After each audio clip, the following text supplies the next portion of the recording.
కేంద్ర మంత్రివర్గంలో పురంధరేశ్వరి గారికి చోటు ఇవ్వబోతున్నారు అని అందరూ భావించినప్పటికీ భారతీయ జనతా పార్టీ పెద్దలు పురంధరేశ్వరి గారికి షాక్ ఇచ్చారు.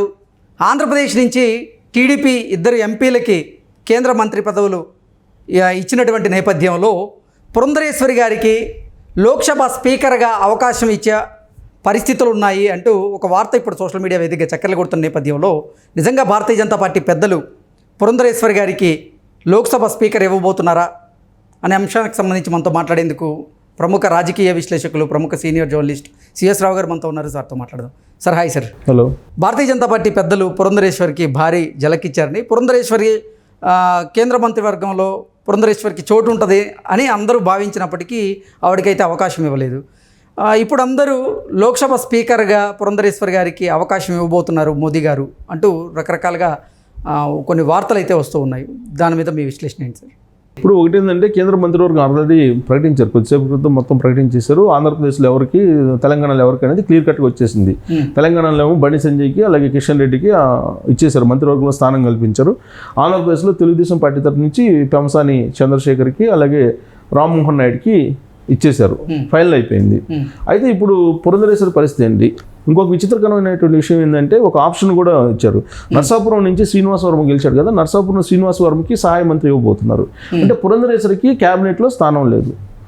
నరేంద్ర మోడీ 3.0 క్యాబినెట్లో పురంధరేశ్వరికి స్థానం లేదు.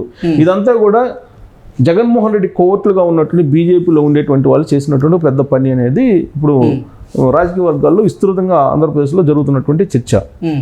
గతంలో కూడా రఘురామకృష్ణరాజుకి సీట్ రాకపోవడం కూడా, నర్సాపురంలో ఎంపీ సీట్ లోక్సభ స్థానం నుంచి పోటీ చేయడానికి బీజేపీ తరఫు నుంచి రాకపోవడానికి కూడా జగన్మోహన్ రెడ్డి కోవర్ట్లు అనేది అప్పట్లో వినిపించినటువంటి ఒక మాట.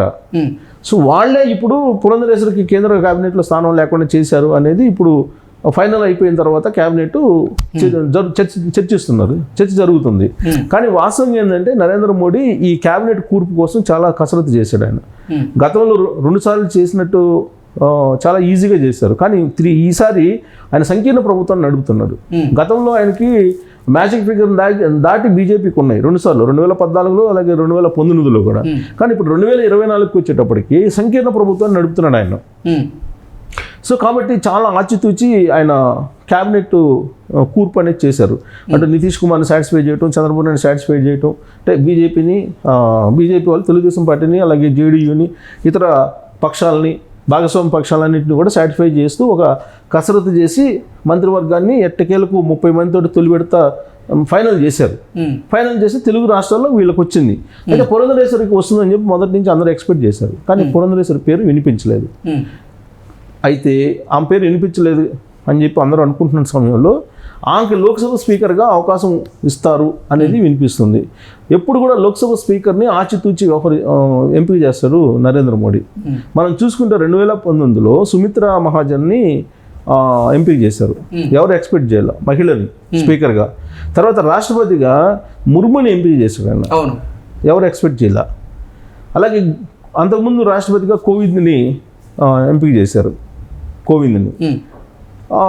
ఇప్పుడు స్పీకర్గా, లోక్సభ స్పీకర్గా పురంధరేశ్వరిని ఎంపిక చేసుకునేటువంటి అవకాశం ఉంది. ఎందుకంటే బెస్ట్ పార్లమెంటేరియన్ అవార్డు తీసుకున్నారు ఆవిడ గతంలో.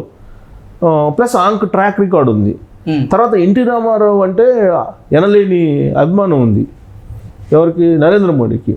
పార్లమెంట్ లోక్సభలో అనేక సందర్భాల్లో ఎన్టీ రామారావు పేరు తీసుకొచ్చి కాంగ్రెస్ మీద వ్యతిరేకంగా గలమెత్తినటువంటి నాయకుడు ఎన్టీ రామారావు అని చెప్పి ప్రశంసించారు. అలాంటి ఎన్టీ రామారావు బిడ్డగా పురంధరేశ్వరికి గుర్తింపు ఉంది. పైగా పురంధరేశ్వరి టాలెంట్ ఆడ లోక్సభలో చూశారు. ఆయన కేంద్ర మంత్రిగా గతంలో పనిచేసినటువంటి అనుభవం ఉంది. సో కాబట్టి పురంధరేశ్వరిని లోక్సభ స్పీకర్గా చేస్తారు అనేది ఒకటి అనిపిస్తుంది. వాస్తవంగా లోక్సభ స్పీకరు అనేదాన్ని తెలుగుదేశం పార్టీ కోరింది. ఆ మేరకు నేషనల్ ఛానల్స్లో కూడా న్యూస్ వచ్చింది, తెలుగుదేశం పార్టీ లోక్సభ స్పీకర్ పదవిని ఎక్స్పెక్ట్ చేస్తూ ఉంది అని. రామ్మోహన్ లోక్సభ స్పీకర్ అవుతారు అనేది కూడా నడిచింది గత 2 రోజుల నుంచి. కానీ అనూహ్యంగా ఇప్పుడు క్యాబినెట్ మొత్తం బయటకు వచ్చిన తర్వాత పురంధరేశ్వరికి అవకాశం లేదని అంటే ఖచ్చితంగా లోక్సభ స్పీకర్గా ఆవిడకి అవకాశం ఇచ్చే ఛాన్సెస్ ఉన్నాయి అనేది ఇప్పుడు సరికొత్త చర్చ అయితే నడుస్తుంది. ఒకవేళ లోక్సభ స్పీకర్ కూడా ఇవ్వకపోతే ఆవిడికి ఖచ్చితంగా ఆంధ్రప్రదేశ్లో కోవర్ట్లు ఎవరైతే ఉన్నారో బీజేపీలో జగన్మోహన్ రెడ్డి కోవర్ట్లు వాళ్ళది పైచేయిగా నిలిచిందని చెప్పొచ్చు. అంటే ఇప్పుడు ఇంత డిజాస్టర్ అయినప్పటికీ కూడా అంత బలం ఉందా జగన్మోహన్ రెడ్డికి అనుకోవచ్చు. కానీ జగన్మోహన్ రెడ్డికి ఢిల్లీలో ఒక లైజనింగ్ చేసేటువంటి ఒక అతను ఉన్నాడు. ఈయనకి బెయిల్ కోసం కానీ జగన్మోహన్ రెడ్డికి లేదా కేసుల గురించి కానీ లైజనింగ్ చేయడానికి ఒక అడ్వకేట్ కమ్ లైజనింగ్ ఆఫీసర్ ఉన్నాడు ఒక అతను. అతనే అమిత్ షా తోటి అపాయింట్మెంట్ ఇచ్చింది కూడా అతని ద్వారానే లభించింది ఇతనికని, ఎవరికి, జగన్మోహన్ రెడ్డికి. అదర్వైజ్ ఫస్ట్ ముఖ్యమంత్రి కాగానే అమిత్ షా అపాయింట్మెంట్ ఇవ్వాల జగన్మోహన్ రెడ్డికి, ఆయన ద్వారానే తీసుకున్నారు. అదొకటి. రెండు ఏంటంటే పరిమళ నత్వాని ద్వారా కూడా లైజనింగ్ చేసి ఉంటారు అనేది జస్ట్ అది సోషల్ మీడియా న్యూస్ అది. బట్ నేనైతే నమ్మను అది. ఎందుకంటే ఏ పరిమళ నత్వానో లేకపోతే ఈయన జగన్మోహన్ రెడ్డికి సంబంధించినటువంటి కేసులు చూసేటువంటి అడ్వకేటో చెప్తే బీజేపీ వినే పరిస్థితి ఇప్పుడు ఉండదు అనుకుంటున్నాను నేను. జస్ట్ అది సోషల్ మీడియాలో బహుశా ఇది ఒక మైండ్ గేమ్ కింద వైఎస్ఆర్ కాంగ్రెస్ పార్టీ మేము ఇంకా బలంగా ఉన్నామని చెప్పుకునే దానికి బహుశా అలాంటి పోస్టులు పెట్టి ఉండొచ్చు. బట్ అంత ఉండదు ఇప్పుడు వైఎస్ఆర్ కాంగ్రెస్ పార్టీకి. 22 మంది ఎంపీలు ఉన్నప్పుడే జగన్మోహన్ రెడ్డి కరెక్ట్ విలువలా ఢిల్లీలో. ఈయన అణిగిమణిగి ఉన్నంతకాలం ఆయన వాడుకున్నారు. అదే చెప్పాడు నరేంద్ర మోడీ, మేము ఎప్పుడు ఆయన్నేమి మేము సపోర్ట్ చేయమని అడగలేదు, ఆయన అవసరాల దృష్టి ఆయనే చేశాడని చెప్పి ఎలక్షన్లో చెప్పారు కదా జగన్మోహన్ రెడ్డి గురించి నరేంద్ర మోడీ. కాబట్టి మేము ఎన్డీఏలో భాగస్వామిగా ఉన్నాడు చంద్రబాబు నాయుడు, ఆయనకు అప్పుడు ఉన్నటువంటి ఇబ్బందుల ద్వారా వెళ్ళారు, మళ్ళీ వచ్చారు.